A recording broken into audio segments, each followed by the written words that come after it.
അയോധ്യയിലെ രാമക്ഷേത്രത്തെയും പ്രതിഷ്ഠാകർമ്മത്തെയും ഏറ്റവും കൂടുതൽ എതിർത്ത പാർട്ടി CPM ആണ്. CPMൻ്റെ മുഖപത്രവും അതിനിശിതമായി ഇതിനെതിരെയാണ് വാർത്തകൾ കൊടുത്തത്. പക്ഷേ ഇന്നലെ കൈരളി TV കൈരളിയിലെ സമ്പൂർണ്ണമായി ഇതിൻ്റെ ചടങ്ങുകൾ മുഴുവൻ ടെലികാസ്റ്റ് ചെയ്തു. TG കണ്ടായിരുന്നു? ഞാൻ ശ്രദ്ധിച്ചിരുന്നു കുറച്ച് നേരം. അത് ഒരു അനിവാര്യതയാണ്. ഇതിപ്പോഴൊന്നും തുടങ്ങിയതല്ല. ഒരു 15 വർഷം മുമ്പ് ഏഷ്യാനെറ്റിലെ ഒരു ഉത്തരവാദിപ്പെട്ട ആൾ എന്നോട് പറഞ്ഞു, താഴെ നിന്ന് വരുന്ന വാർത്തകളെല്ലാം പ്രോ ഹിന്ദുവാണ്, ഞങ്ങളത് ചവിട്ടിപ്പിടിക്കുകയാണ്, ഡെസ്കിൽ അത് സമ്മതിക്കാതെ വേറെ വാർത്ത കൊണ്ടുപോകാം എന്ന് പറഞ്ഞിട്ട് ഹരിപ്പാട് പാളാങ്കട വാഴയ്ക്ക് ഒരു അസുഖം വന്നിട്ടുണ്ട് എന്നൊക്കെ പറഞ്ഞുള്ള വാർത്ത അത് കൊടുത്താണ് ഞങ്ങൾ കാലാപനം നടത്തുന്നത്. വരുന്ന വാർത്തകളെല്ലാം ഹിന്ദു അനുകൂല വാർത്തയാണ്. ഞാൻ പറഞ്ഞു BJP അനുകൂല വാർത്തയാണോ? പുള്ളി പറഞ്ഞു BJP അനുകൂല വാർത്തയല്ല, BJP അടിച്ചു കയറുന്നു, BJPയിൽ കൂടുതൽ പേര് ചേരുന്നു, ഇങ്ങനെയല്ല വാർത്ത വരുന്നത്. പൊതുവെ ഹിന്ദു സമുദായത്തെ ഹൈലൈറ്റ് ചെയ്യുന്ന വാർത്ത, അവരുടെ നന്മകൾ, അവരുടെ പ്രശ്നങ്ങൾ, അവരുടെ ദയനീയാവസ്ഥ, അവരുടെ നിലപാടുകൾ, അവരുടെ സമരങ്ങൾ, ഇതൊക്കെയാണ് വാർത്തയായിട്ട് വരുന്നത്. ഇത് ഇവൻച്വലി BJPക്ക് ഗുണമാകും എന്ന് ഞങ്ങൾ ഭയപ്പെടുന്നു. ഭയമേ ഉള്ളൂ. ഞാൻ പറഞ്ഞു മറ്റ് പാർട്ടികൾക്കും ഹിന്ദുക്കളുടെ പ്രശ്നം ഏറ്റെടുക്കാമില്ല. പുള്ളി പറഞ്ഞു ഏറ്റെടുക്കില്ലല്ലോ, അവർക്ക് ഹിന്ദുക്കൾ അൺടച്ചബിളാണ്, അവർ മുസ്ലിങ്ങളുടെയും ക്രിസ്ത്യാനികളുടെയും പ്രശ്നം മാത്രമേ എടുക്കുകയുള്ളൂ. ഇനി അഥവാ പ്രശ്നം ഇല്ലെങ്കിൽ അതുണ്ടാക്കിയിട്ട് പരിഹരിക്കാനൊക്കെ ആയിട്ട് തുടങ്ങുന്ന രീതിയിലാണ് അവർ. ഇവരങ്ങനെയല്ല. അപ്പോൾ ഫലത്തിൽ ഇവർക്ക് ഗുണമായിട്ട് വരും. അതുകൊണ്ട് ഞങ്ങൾ വാർത്തകൾ ബലം പ്രയോഗിച്ച് മുക്കുന്നു. ഈ വാർത്ത പറ്റില്ല, വേറെ വാർത്ത കൊണ്ടുപോകുന്നു. ഒരു 15 കൊല്ലം മുമ്പ് ഏഷ്യാനെറ്റിലെ ഒരു ടോപ്പ് മാനേജ്മെൻറ്റിലെ മുമ്പൊരു മാധ്യമ പ്രവർത്തക പരസ്യമായി പറഞ്ഞതല്ലേ, ഈ SDPI പോപ്പുലർ ഫണ്ട് ഉൾപ്പെടെയുള്ള ആളുകളുടെ വിധ്വംസക പ്രവർത്തനങ്ങൾ അത് നമ്മൾ റിപ്പോർട്ട് ചെയ്യാത്തത് BJPക്ക് ഗുണമുണ്ടാകും എന്ന് കരുതി റിപ്പോർട്ട് ചെയ്യുന്നില്ല എന്നൊരു പ്രസിദ്ധയായ ഒരു മാധ്യമ പ്രവർത്തക പറഞ്ഞത് നമ്മൾ പറഞ്ഞു മനോരമ ചാനലിലാണ് പറഞ്ഞത്. ഈ ഗ്രൗണ്ട് സ്വെൽ എന്ന് ഇംഗ്ലീഷിൽ പറയുമല്ല, അടിയിൽ നിന്നുള്ള ഒരു തള്ളിക്കയറ്റം, ഈ തള്ളിക്കയറ്റം എത്ര കാലം ഇവർ കണ്ടില്ല എന്ന് വയ്ക്കും. ഇവരുടെ ഡെസ്കിന് താഴെ വരെ ഇത് എത്തിക്കഴിഞ്ഞു. ഡെസ്കിലാണല്ലോ തീരുമാനം എടുക്കുന്നത്. ഡെസ്കിൻ്റെ താഴെ വരെ, ഇപ്പോൾ ഡെസ്കിൻ്റെ മുകളിലേക്ക് വന്നുകൊണ്ടിരിക്കുന്നു. ഇവരെ കൂടെ കവിഞ്ഞ് ഈ തരംഗം മുകളിലേക്ക് പോകും എന്നുള്ള സ്ഥിതിയായിരിക്കുന്നു. അങ്ങനെ വരുമ്പോൾ കുറച്ചെങ്കിലും കാണിക്കേണ്ടി വരും. അതാണ് കൈരളിക്ക് സംഭവിച്ചത്. പിന്നെ റേറ്റിങ്ങിൻ്റെയും ഒരു പ്രശ്നമുണ്ട്. എല്ലാ ചാനലുകളും ലൈവ് കാണിക്കുന്നു. അപ്പോൾ കൈരളി മാത്രം കാണിച്ചില്ലെങ്കിൽ കൈരളിയുടെ വായനക്കാർ പോലും ഈ പറയുന്ന ഇടതുപക്ഷ മതനിരപേക്ഷ ജനാധിപത്യ വർഗ ബഹുജന ടീമിൻ്റെയൊക്കെ ഭാര്യമാരോ ഭർത്താക്കന്മാരോ വീട്ടിൽ വേറെ ചാനൽ വെച്ച് നോക്കും. ഒക്കെ വരുന്ന ഗതികളാണ്. ഇപ്പോൾ മാർക്സിസ്റ്റ് പാർട്ടിയുടെ നേതാക്കന്മാരുടെ ഭാര്യമാരെ നോക്കുക, ഇവരെല്ലാം വലിയ ഈശ്വര ഭക്തകളാണ്. അവരൊക്കെ ഈ രാമക്ഷേത്രത്തിൻ്റെ സമയത്ത് വിളക്ക് കൊളുത്തുകയും പിടിക്കുകയൊക്കെ ചെയ്യും. ഇയാൾ പറയും നീ വിളക്കെടുത്ത് പുറത്ത് വയ്ക്കാതിരുന്നാൽ മതി, എനിക്ക് നാണക്കേടുണ്ടാവരുത് എന്നൊക്കെ പറഞ്ഞിട്ട് മാനേജ് ചെയ്യും. ഇപ്പോൾ അക്ഷതം കൊടുക്കുന്നുണ്ടല്ലോ, ഈ അക്ഷതം കൊടുക്കുന്നതിൻ്റെ അനുഭവം ഒരാൾ എന്നോട് പറഞ്ഞു. അയാളോട് മാർക്സിസ്റ്റ് പാർട്ടിയുടെ നേതാവ് പറഞ്ഞു, ഉച്ചയ്ക്ക് 2 മണി കഴിഞ്ഞ് ഞാൻ വീട്ടിലുണ്ടാവില്ല, അപ്പോൾ വീട്ടിൽ കൊണ്ടുപോയി കൊടുത്താൽ മതി, ഞാൻ ഭാര്യയോട് പറഞ്ഞിട്ടുണ്ട്, അയാൾ മേടിച്ചോളും എന്ന് പറഞ്ഞു. ഇയാൾ പറഞ്ഞു ശരി ചേട്ടാ, പലയിടത്തും നടന്നിട്ടുണ്ട്. അപ്പം ചേട്ടന് ബുദ്ധിമുട്ടുമില്ല, ചേച്ചിക്ക് ഇത് കിട്ടുകയും ചെയ്തു. ഇങ്ങനത്തെ അനുഭവം, ഇതൊക്കെ കൈരളിയുടെ അനുഭവമല്ലേ? ഇതിൽ വേറെ തമാശ അറിയോ? ഈ BJP അനുഭാവികളായ എൻ്റെ 1-2 സുഹൃത്തുക്കളാണ് പറഞ്ഞത് കൈരളി ലൈവ് കാണിക്കുന്നുണ്ടെന്ന്. കാരണം അവർക്കൊരു കുസൃതി, ഇത് നടക്കുമ്പോൾ കൈരളിയും മീഡിയ വണ്ണും എങ്ങനെ റിപ്പോർട്ട് ചെയ്യുന്നു എന്നറിയാൻ ഈ പറയുന്ന സംഘപരിവാർ പക്ഷേ ആളുകളും ലൈവ് ചെയ്തില്ല, വിഷ്വൽസ് കാണിക്കുന്നു, ലൈവ് ചെയ്തില്ല. കൈരളി ഇത് ചെയ്യുമ്പോൾ പോലും ഈ രാമക്ഷേത്രത്തിന് എതിരായിട്ടുള്ളവരെ കൊണ്ട് ഇങ്ങനെ സംസാരിപ്പിച്ചുകൊണ്ടിരുന്നു, M സ്വരാജ് അവരിവരൊക്കെ. പക്ഷേ ലൈവ് നടക്കുന്നുണ്ട്. അപ്പോൾ ഈ ലൈവിൽ ഇവരുടെ സംസാരം മുങ്ങിപ്പോവുകയും ചെയ്യുന്നു. മാത്രമല്ല ഇവരുടെ സംസാരത്തിൻ്റെ അർത്ഥശൂന്യത ആളുകൾക്ക് വളരെ പ്രകടമായിട്ട് മനസ്സിലാകുകയും ചെയ്യുന്നു. മീഡിയ വണ്ണും ഇത് തന്നെയാണ് ചെയ്തത്. അവർ ലൈവ് കാണിച്ചില്ല, ഒരു പ്രാണൻ പോകുന്ന ഏർപ്പാടാണ് അവരെ സമയത്തോളം ലൈവ് കാണിക്കുന്നത്. അവർ പിന്നെ ഒരു വാചകം ആവർത്തിച്ചു, ബാബറി മസ്ജിദ് തകർത്ത മണ്ണിൽ ഉയരുന്ന ക്ഷേത്രം എന്ന് നിരന്തരം ആവർത്തിച്ചു. നിരന്തരം അത് ആവർത്തിക്കും. അങ്ങനെ ആവർത്തിക്കുന്ന വലിയ പത്രപ്രവർത്തകരുണ്ട്, ഫേസ്ബുക്ക് പോസ്റ്റ് ഇട്ടവരുണ്ട്. ഇനി ഞാൻ ഫേസ്ബുക്കിലുള്ളിടത്തോളം കാലം എൻ്റെ ഈ DP-യോ പിക്ചറുണ്ടല്ലോ, അത് ഇതായിരിക്കും എന്ന് പറഞ്ഞിട്ട് ഈ 3 താഴികക്കുടങ്ങളിട്ട് എല്ലാവരും ആരെവിടെ നിൽക്കുന്നു എന്ന് ഞാൻ അറിയട്ടെ, എൻ്റെ കൂടെ എത്ര പേരുണ്ട് എന്നൊക്കെ ചോദിച്ചിട്ടുണ്ട്. അങ്ങനെയൊക്കെ വലിയ ക്യാമ്പയിൻ നടന്നു ഇതിനെതിരെ. എന്നാൽ പരസ്യമായിട്ട് പ്രകടമായിട്ട് ഒരു നിലപാടെടുക്കാൻ പറ്റുന്നില്ല. ഇപ്പോൾ കൈരളിയിൽ സംസാരിച്ചവരൊക്കെ ഒരു പ്രത്യേക രീതിയിൽ സംസാരിച്ചവരാണ്. ഇവരാരും തന്നെ ക്ഷേത്രത്തെ എതിർത്ത് സംസാരിക്കുന്നില്ല. ഒന്ന്, മോദി ഇത് രാഷ്ട്രീയവൽക്കരിക്കുന്നു. അതെ അതെ. എന്താ ഈ രാഷ്ട്രീയവൽക്കരണം എന്ന് പറഞ്ഞാൽ? പ്രത്യേകിച്ച് അർത്ഥമൊന്നുമില്ലാത്തൊരു സാധനമാണ്. രാഷ്ട്രീയക്കാർ പോകുന്നിടത്തൊക്കെ രാഷ്ട്രീയവൽക്കരിക്കപ്പെടുമെങ്കിൽ ഇവർക്കൊരു കല്യാണത്തിന് പോകാൻ പറ്റുമോ? പോയാൽ കല്യാണം രാഷ്ട്രീയവൽക്കരിക്കുന്നത്. ഇപ്പോൾ ഈ രാഷ്ട്രീയ നേതൃത്വത്തിൽ ഉള്ള ഒരു മനുഷ്യൻ എന്തെങ്കിലും ചെയ്തു കഴിഞ്ഞാൽ അത് രാഷ്ട്രീയമല്ല. മോദിക്ക് പകരം JP നഡ്ഡയാണ് ഈ രാമക്ഷേത്രത്തിൻ്റെ പ്രാണപ്രതിഷ്ഠ അകത്ത് കയറിയതെന്ന് വെച്ചോ, നിങ്ങൾക്ക് പറയാം ഒരു രാഷ്ട്രീയ പാർട്ടിയുടെ നേതാവാണ്, അല്ലാതെ അങ്ങേർക്ക് എന്താ യോഗ്യത? ഇത് പ്രധാനമന്ത്രിയാണ്, മറ്റത് UP മുഖ്യമന്ത്രിയാണ്. പിന്നെ ഈ പ്രക്ഷോഭം നയിച്ച പ്രധാന സംഘടനകളുടെ ഒക്കെ ചേർന്നുള്ള സംഘപരിവാറിൻ്റെ തലവനാണ് മോഹൻജി ഭാഗവത്. ആ കപ്പാസിറ്റിയിലാണ് അദ്ദേഹം കയറിയിരിക്കുന്നത്. ഈ പറഞ്ഞ ക്ഷണിച്ചതാണ്. ഈ വിമർശിക്കുന്ന ടീം ആരെങ്കിലും തന്നെ എപ്പോഴെങ്കിലും രാമക്ഷേത്രത്തെ അനുകൂലിച്ചവരാണോ? അല്ല. BJP രാമക്ഷേത്രത്തെ രാഷ്ട്രീയമായിട്ട് ഉപയോഗിക്കുന്നു. ശരി, ഉപയോഗിക്കുന്നു. ബാക്കിയുള്ളവർക്ക് ഉപയോഗിക്കാമായിരുന്നല്ലോ. സുനിൽ ആലോചിച്ച് നോക്കിയേ, സ്വാതന്ത്ര്യം 1947 കിട്ടി. 49 ഈ രാംലല്ല വിഗ്രഹങ്ങൾ അവിടെ പ്രതിഷ്ഠിക്കുന്നത്, ഈ പറഞ്ഞ ബാബറി മസ്ജിദ് എന്ന കെട്ടിടത്തിനുള്ളിൽ. അന്ന് പ്രധാനമന്ത്രി ജവഹർലാൽ നെഹ്റുവാണ്. UP മുഖ്യമന്ത്രി ഗോവിന്ദ് വല്ലഭ് പന്താണ്.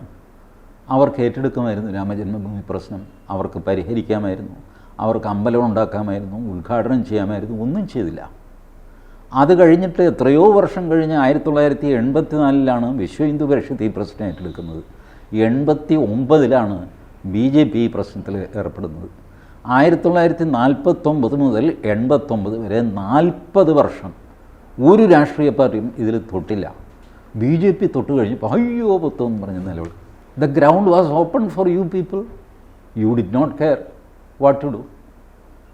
അപ്പോൾ ഇത് ചെയ്ത് കഴിയുമ്പോൾ ഇതിനെ രാഷ്ട്രീയവൽക്കരണം എന്ന് പറയുന്നത് ശരിയല്ല. കുറേ പേര് ഹൈക്കോടതിയിലെ അഭിഭാഷകരടക്കം മതമല്ല മതേതരത്വമാണ് വലുത് ബോർഡ് എഴുതി വെച്ച് പ്രതിഷേധിച്ചു. എന്താ ഈ മതേതരത്വം വലുതെന്ന് പറയുന്നത്? മതത്തേക്കാൾ വലുതാണോ മതേതരത്വം? അല്ല. ഞാൻ സുനിലിൻ്റെ മുമ്പിൽ വെച്ച് ഇത് കാണുന്ന ആരൊക്കെയുണ്ടോ അവരെല്ലാം അറിയാൻ വേണ്ടി പറയുകയാണ്, ഞാൻ മതേതരനല്ല, ഞാൻ സെക്യുലറല്ല, ഞാൻ സേക്രഡാണ്. എനിക്ക് ഒരു വിശ്വാസമുണ്ട്, ആ വിശ്വാസത്തിൽ കോംപ്രമൈസ് ചെയ്യാൻ ഞാൻ തയ്യാറല്ല. നമ്പർ 2, ചിലരുടെ മതേതരത്വം എന്ന് പറഞ്ഞാൽ ഹിന്ദു, മുസ്ലിം, ക്രിസ്ത്യൻ ഈ 3 എണ്ണത്തെയും തുല്യമായിട്ട് കാണണം. അങ്ങനെ കാണാൻ സാധ്യമല്ല. കാരണം അത് തുല്യമല്ല. തുല്യമായിരുന്നെങ്കിൽ ഇത് കൂടിക്കളർന്നു പോകില്ല.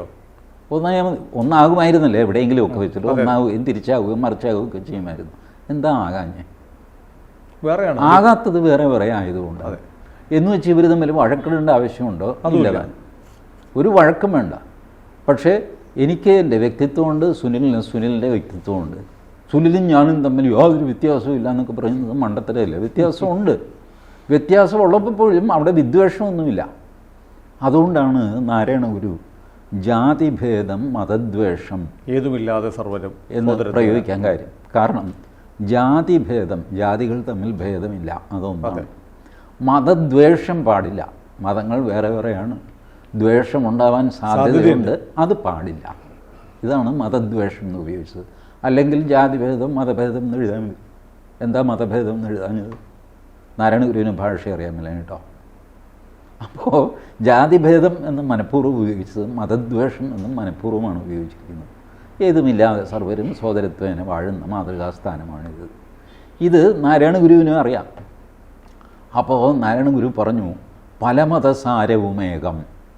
അതെ, ഈ പല മതസാരവും ഏകം എന്ന് പറയുമ്പോൾ എല്ലാ മതസാരവും ഏകം എന്നർത്ഥമാകുന്നില്ല. പല മതങ്ങളുടെയും സാരമേകം എന്നാണ്, എല്ലാമല്ല. അതായത് ചില മതം, പല മതം, എല്ലാ മതം, ഇതാണ് ഡിഗ്രി കൂടി വരുന്നത്. ഞാനൊരു പൂട്ട് തുറക്കാൻ നോക്കുന്നു, ഞാൻ ചില വിദ്യയൊക്കെ നോക്കി സുനിൽ, പറ്റുന്നില്ല, സുനിലും നോക്ക്. പക്ഷെ ചില കാര്യങ്ങൾ നോക്കുന്നു, ഞാൻ പല വിധത്തിൽ നോക്കി സുനിൽ, തുറക്കാൻ പറ്റുന്നില്ല. ചിലതിനേക്കാൾ കൂടുതൽ എനിക്കാകാവുന്നത്ര പണിയൊക്കെ നോക്കി, ഞാൻ എല്ലാ മാർഗവും നോക്കി, ഇത് തുറക്കുന്നില്ല സുനിൽ. അപ്പോൾ കഴിഞ്ഞു എല്ലാമായി. ഇനി ഫ്രഷായിട്ട് സുനിലിന് എന്തെങ്കിലും അറിയാമെങ്കിൽ എനിക്കറിയാവുന്ന എല്ലാം ഞാൻ ചെയ്തു. അപ്പോൾ ചില, പല, എല്ലാം, ഇത് തമ്മിൽ ഡിഗ്രികൾ വ്യത്യാസമുണ്ട്. അതുകൊണ്ടാണ് ഗുരുദേവൻ പല മതസാരവും ഏകം എന്ന് പറയാൻ കാര്യം. എല്ലാ മതങ്ങളുടെ അല്ല, ചില മതങ്ങളുടെ സാരം ഏകമല്ല, അതിനെ മാറ്റി നിർത്തിക്കൊണ്ടാണ് പല മതസാരവും ഏകമെന്നു പാരാതുലകിലൊരു ആനയെ അന്തരെന്ന് പറഞ്ഞത്. ഇത് ഗുരു മനഃപൂർവ്വം പറയും. ഈ നാരായണ ഗുരുവിൻ്റെ ആറ്റിക്കുറുക്കിയ വാക്കുകളാണ്. തീരെ ചെറിയ ശബ്ദത്തിലൂടെയാണ് അദ്ദേഹം ഈ വെളിച്ചപ്പാട് തുള്ളിക്കഴിയുമ്പോൾ അത്ഭുതം വല്ലതും കാണണോ, ആ വായിൽ പല്ല് കണ്ടാൽ കൊള്ളാം, അതോടെ വെളിച്ചപ്പാടിൻ്റെ ഗ്യാസ് പോയി. ഞാൻ ബ്രഹ്മചാരിയാണെന്ന് പറഞ്ഞു വരുത്തുമ്പോൾ ആ ബ്രഹ്മ അവിടെ ചാരി വയ്ക്ക്, കുളിച്ചിട്ട് വാ നമുക്ക് ഊണ് കഴിക്കാം എന്ന് പറയും. ഈ CR കേശവമേന്ദ്രയുടെ നാരായണ ഗുരുവിൻ്റെ ഫലിതങ്ങൾ എന്ന് പറഞ്ഞ് തന്നെ ബുക്കുണ്ട്. CR കേശവമേന്ദ്ര, നമ്മുടെ ചന്ദ്രിക കേശവമേന്ദ്രയുടെ. ഇത് ഒക്കെ വായിച്ച് നോക്കിക്കഴിഞ്ഞാൽ നമുക്കിത് കൃത്യമായിട്ട് മനസ്സിലാകും. എല്ലാ മതങ്ങളും തുല്യമൊന്നുമല്ല. അപ്പോൾ അത് തുല്യമാകണമെന്നുമില്ല. എന്ത് നിർബന്ധം? എല്ലാം തുല്യമാകണമെന്ന് ഒരു നിർബന്ധവുമില്ല. അതങ്ങനെ ഇരുന്നോട്ടെ, വ്യത്യാസമായിട്ടിരുന്നോട്ടെ, തമ്മിൽ വഴക്കുണ്ടാക്കാതിരുന്നാൽ മതി. അതാണ് ഗുരു പറഞ്ഞത്, മതദ്വേഷം പാടില്ല എന്ന്. അതുകൊണ്ട് ഈ മതേതരത്വം എന്ന് പറയുന്നത് ഒരു അടിസ്ഥാന മൂല്യമൊന്നുമല്ല, അത് ജീവിച്ചു പോകാനുള്ള ഒരു തന്ത്രം മാത്രമാണ്. സെക്യുലർ എന്ന് പറയുന്നത് ഒരു അഡ്ജസ്റ്റ്മെൻറ്റിൽ നമുക്ക് പോകാം എന്നുള്ളതിന് ഒരു സാമൂഹ്യ തന്ത്രം മാത്രമാണ് ഈ സെക്യുലറിസം. അത് മതത്തേക്കാൾ വലുതൊന്നുമല്ല. പക്ഷേ കേരളത്തിൽ മതഭീകരവാദികളെക്കാൾ ഭീകരന്മാരാണ് മതേതര ഭീകരവാദികൾ. അവരെയാണ് പേടിക്കേണ്ടത്. അവർ ചെയ്യുന്നത് ഹിന്ദുമതത്തെ ഇല്ലായ്മ ചെയ്യുക എന്നുള്ള പ്രവൃത്തിയാണ്. അതാണ് മതേതരത്വം എന്ന് പറഞ്ഞാൽ അതിൻ്റെ അജണ്ട, സിംഗിൾ പോയിന്റ് അജണ്ടയാണ്. ഏതായാലും ഇവിടെ വെച്ച് നമുക്ക് നിർത്താം. ഇവരുടെ പ്രതിഷേധം എന്ന് പറയുന്നത് അടിയിൽ നിന്നുള്ള തള്ളൽ പിടിച്ചു നിർത്താനുള്ള, അമർത്തി വയ്ക്കാനുള്ള അവസാനത്തെ പരിശ്രമമാണ്. ഇത് കഴിഞ്ഞാൽ ഇത് കഴിയും. ഒരു സംശയമുണ്ട്.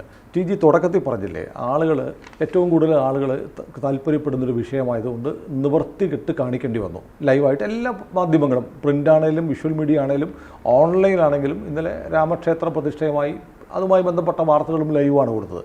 പക്ഷേ അങ്ങനെയാണെങ്കിൽ കേരളത്തിലെ മഹാഭൂരിപക്ഷം വരുന്ന ആളുകളുടെ താല്പര്യം ഒരു ഹിന്ദു കോസം ഉണ്ടെങ്കിൽ എന്തുകൊണ്ടാണ് അത്തരം വാർത്തകൾ ഈ ഭൂരിപക്ഷത്തിൻ്റെ താല്പര്യം മാനിച്ച് ഈ മാധ്യമങ്ങൾ കൊടുക്കാതെ മാറ്റിവെക്കുന്നത്? മാധ്യമങ്ങളിൽ ഞാൻ പറഞ്ഞല്ലോ, കൂടുതലും SFI ASF ബാക്ക്ഗ്രൗണ്ട് ഉള്ളവരാണ് മാധ്യമപ്രവർത്തകർ. അതങ്ങനെ ആയിപ്പോയി. അതിന് ചരിത്രപരമായ ചില കാരണങ്ങളൊക്കെ ഉണ്ട്. ഏതായാലും അവരാണ് മാധ്യമങ്ങളിൽ നിറഞ്ഞു നിൽക്കുന്നത്. കുറച്ച് വിരുദ്ധാഭിപ്രായമുള്ള ആൾക്കാരുണ്ടാവും, അവർക്ക് മാധ്യമത്തിൽ വേണ്ട പരിഗണന കിട്ടാറുമില്ല. അതാണ് കേരളത്തിലെ മാധ്യമങ്ങളുടെ ഒരു സ്ഥിതി. അതുകൊണ്ട് ആണ് അവരുടെ ചരിത്രപരമായ ദൗത്യം അവർ നിർവഹിക്കുന്നത്. പ്രചാരം കൂട്ടാനും ഒക്കെ, വ്യൂവർഷിപ്പ് കൂടാനും ഒക്കെ ഭൂരിപക്ഷത്തിൻ്റെ അഭിപ്രായങ്ങളെ മാനിക്കുകയല്ലേ വേണ്ടത്? അങ്ങനെയാണ് വേണ്ടത്.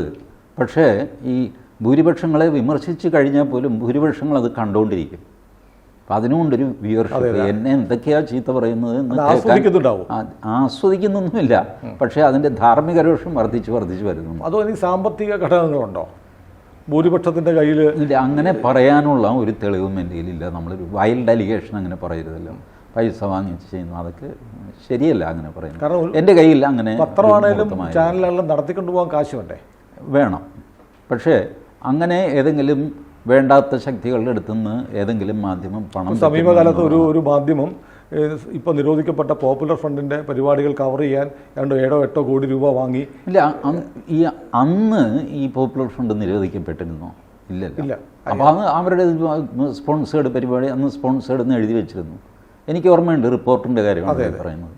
റിപ്പോർട്ട് ചാനലിൽ സ്പോൺസേഡ് എന്ന് റൈറ്റ് ടോപ്പിൽ സ്പോൺസേഡ് എന്ന് എഴുതി വെച്ചിട്ട് തന്നെയാണ് പോപ്പുലർ ഫ്രണ്ടിൻ്റെ റാലി കാണിച്ചത്. അതിൽ തെറ്റുമില്ല. സ്പോൺസേഡായിട്ട് നമ്മൾ ഒരു പ്രോഗ്രാം കാണിക്കുന്നു, ഒരു അമ്പലത്തിലെ ഉത്സവം, അവർ പൈസ തരാൻ തയ്യാറാണ്. അല്ല, അത്തരം സ്പോൺസർഷിപ്പുകൾ കൊടുക്കാൻ ഇവിടുത്തെ ഭൂരിപക്ഷ സമുദായത്തിന് സാമ്പത്തിക ശേഷി ഇല്ലാത്തതും ഒരു ഘടകമായിക്കൂടെ? സാമ്പത്തിക ശേഷി ഇല്ലാഞ്ഞിട്ടല്ല, അങ്ങനത്തെ ഒരു സ്വഭാവം ഭൂരിപക്ഷ സമുദായത്തിനില്ല.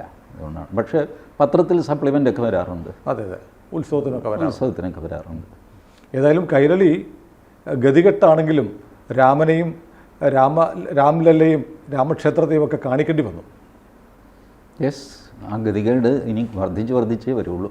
അതെ അതെ, നമുക്ക് അത് കാത്തിരിക്കാം. കൂടുതൽ വാർത്തകളും വിശേഷങ്ങളും നിങ്ങളിലേക്ക് എത്താൻ ABC മലയാളം സബ്സ്ക്രൈബ് ചെയ്യുക, ബെൽ ബട്ടണും അമർത്തുക.